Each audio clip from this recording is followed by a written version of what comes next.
Hello students, let's see the question. So the question is choose the incorrect statement with respect to photosynthesis. बताना इनमें से कौन सा incorrect है with respect to photosynthesis. First one is photosynthesis does take place in the green leaves of plants.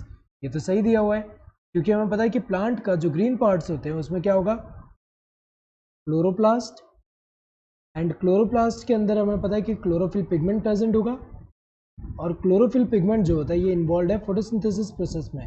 And photosynthesis में होता है क्या, लाइट एनर्जी यूटिलाइज करके फूड का सिंथेसिस होता है।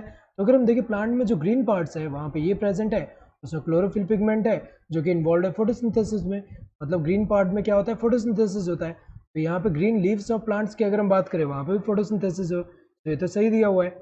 It occurs in unicellular and multicellular photoautotrophs, ये तो सही दिया हुआ है क्योंकि अगर हम देखें यूनिसेल्युलर यूकैरियोटिक एंड प्रोकैरियोटिक की अगर हम बात करें, यूनिसेल्युलर प्रोकैरियोटिक फोटोऑटोट्रॉप कौन से होते हैं, जैसे कि साइनोबैक्टीरिया हुए जो कि फोटोसिंथेसिस परफॉर्म कर सकते हैं।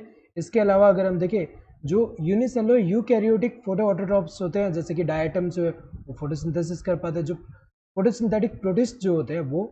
इसके अलावा मल्टीसेल्युलर में जैसे प्लांट्स जो होते हैं वो।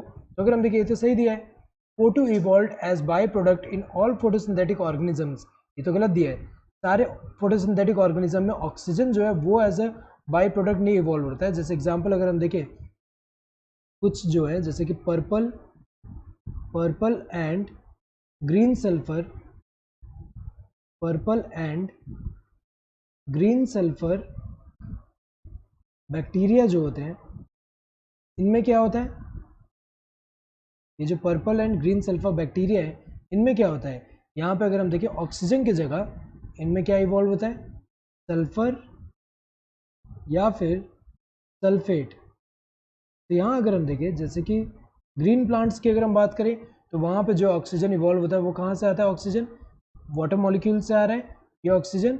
लेकिन अगर हम ग्रीन एंड ये जो purple and green sulphur bacteria की अगर हम बात करें इसमें ये जो है ऑक्सीजन इवॉल्व नहीं होता है, इसमें सल्फर या सल्फेट होता है और ये कहाँ से आएगा, हाइड्रोजन सल्फाइड से। तो अगर हम देखें यहाँ पे ये तो गलत दिया हुआ है कि सारे फोटोसिंथेटिक ऑर्गेनिज्म में ऑक्सीजन इवॉल्व होता है एज अ बाई प्रोडक्ट, तो गलत है क्योंकि कुछ में जो है सल्फर या सल्फेट भी होता है। तो अगर हम देखिए तो गलत है, it is a physico chemical process, ये तो सही दिया हुआ है क्योंकि अगर हम देखें यहाँ पे फिजिको मतलब क्या होता है कि यहाँ पे फिजिकल सोर्स है जो लाइट एनर्जी यूटिलाइज होके जो फूड सिंथेसाइज हो रहा है वो अगर हम देखें सो लाइट एनर्जी यूटिलाइज होके केमिकल एनर्जी में कन्वर्जन हो रहा है, यहाँ पे लाइट एनर्जी का कन्वर्जन हो रहा है केमिकल एनर्जी में। तो ये क्या है, एक तरह का फिजिको केमिकल प्रोसेस है, ये तो सही दिया हुआ है। तो इनमें से कौन सा इनकरेक्ट है, this third one. Correct answer would be this third one. Hope you understood the question. Thank you and all the best.